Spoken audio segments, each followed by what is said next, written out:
मेरे एक दोस्त ने मुझसे कहा कि बीजेपी उन्हें बहुत पसंद है और वो इस पार्टी को बहुत मिस कर रहे हैं।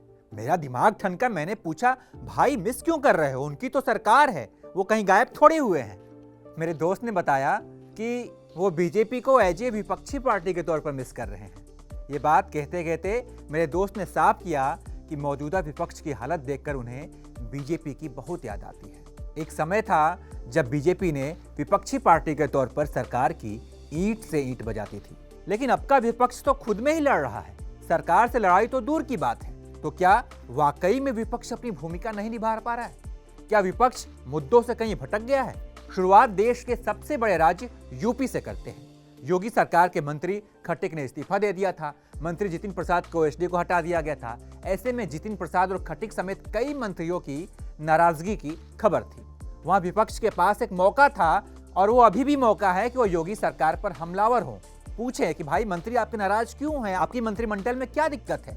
लेकिन अखिलेश यादव अपने चाचा शिवपाल और सुभाषपा प्रमुख ओपी राजभर से लड़ने में ही बिजी रहे। शिवपाल यादव और ओपी राजभर ये दोनों नेता भी कहने को विपक्षी बचे हैं। वे विपक्ष के साथी अखिलेश को घेरने में ही लगे रहते हैं और गुणगान योगी सरकार के करते हैं। इनके अलावा यूपी में दो और बड़े नेता हैं। एक हैं बहन कुमारी मायावती, लेकिन मायावती की माया कहां लगी है समझ में नहीं आ रहा। चुनाव में वो थोड़ा बहुत एक्टिव होती हैं और बाकी समय उनका चुप्पी में बीत रहा है।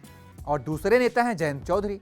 ये भी आया चुनाव तो आए नेताजी, गया चुनाव तो गए नेताजी टाइप है। चुनाव था तो हो हल्ला कर रहे थे, अब चुनाव चला गया तो शायद सो रहे हैं। चलिए अब बात महाराष्ट्र की कर लेते हैं। यहाँ करीब 25 दिन से दो आदमी मिलकर पूरा राज्य चला रहे हैं। एक मुख्यमंत्री शिंदे और दूसरे उप मुख्यमंत्री फडणवीस। इनके चक्कर में विधानसभा की कार्यवाही तक टाल दी गई। वो विधानसभा जहां राज्य भर की समस्याओं पर चर्चा होती है, जनता से जुड़े सवाल जवाब होते हैं, उस विधानसभा की कार्यवाही स्थगित कर दी गई। लेकिन उद्धव ठाकरे इन मुद्दों को उठाने की बजाय अपनी पार्टी को बचाने में जुटे हैं।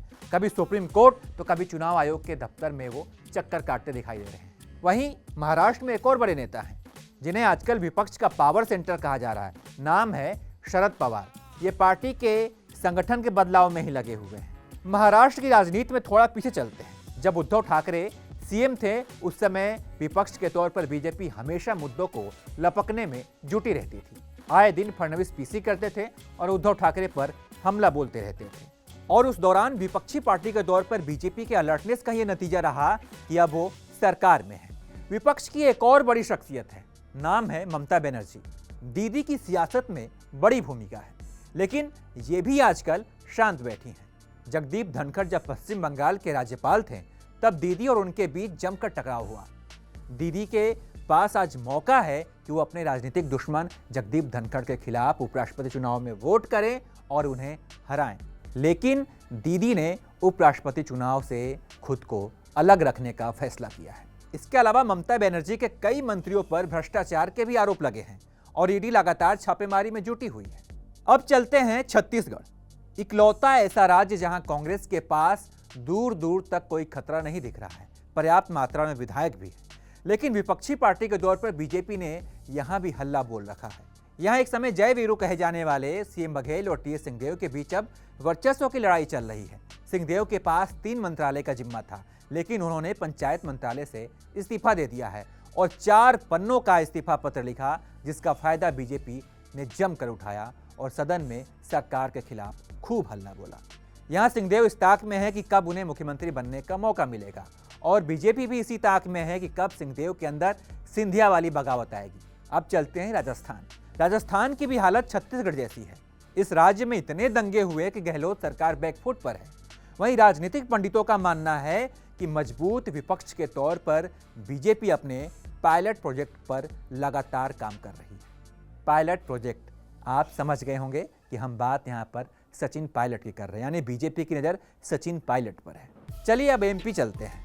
मध्य प्रदेश में बीजेपी ने कांग्रेस के हाथ से सत्ता छीन लिया, कमलनाथ की कुर्सी छीन ली, कांग्रेस से उनका बड़ा नेता सिंधिया छीन लिया। लेकिन कांग्रेस यहाँ अभी भी एकजुट नहीं है। कांग्रेस के बड़े नेता यानी कि कमलनाथ, दिग्विजय सिंह, अरुण यादव, इनके बीच एकजुटता ही नहीं है। आने वाले समय में यहाँ विधानसभा चुनाव होने हैं, लेकिन विपक्ष यहाँ भी मुद्दों को उठाने में नाकाम दिख रहा है। गुजरात के भी हालात कुछ ऐसे ही हैं। यहाँ भी कांग्रेस में एकजुटता नहीं है। कुछ समय पहले हार्दिक पटेल ने हाथ का साथ छोड़ दिया और अपने हाथ में कमल थाम लिया। और अब खबर यह भी है कि कई और कांग्रेसी नेता दल बदल कर सकते हैं। खैर, हर सिस्टम में कोई ना कोई खामी होती है। मौजूदा सरकार में भी कोई खामी है। हम नहीं कह सकते हैं कि सब कुछ चंगा है, सब कुछ ठीक है, लेकिन इन खामियों को जनता के सामने लाना और सरकार पर दबाव बनाने का काम विपक्ष का है, जिसमें वो लगातार फेल हो रहा है।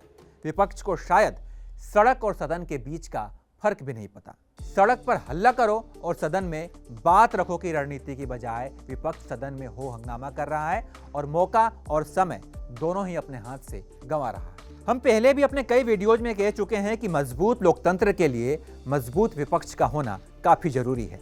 तो उम्मीद है कि विपक्ष लोकतंत्र के स्वास्थ्य का ख्याल जरूर रखेगा। तो फिलहाल इस वीडियो में इतना ही। बाकी तमाम अपडेट्स के लिए आप बने रहिए एबीपी लाइव के साथ।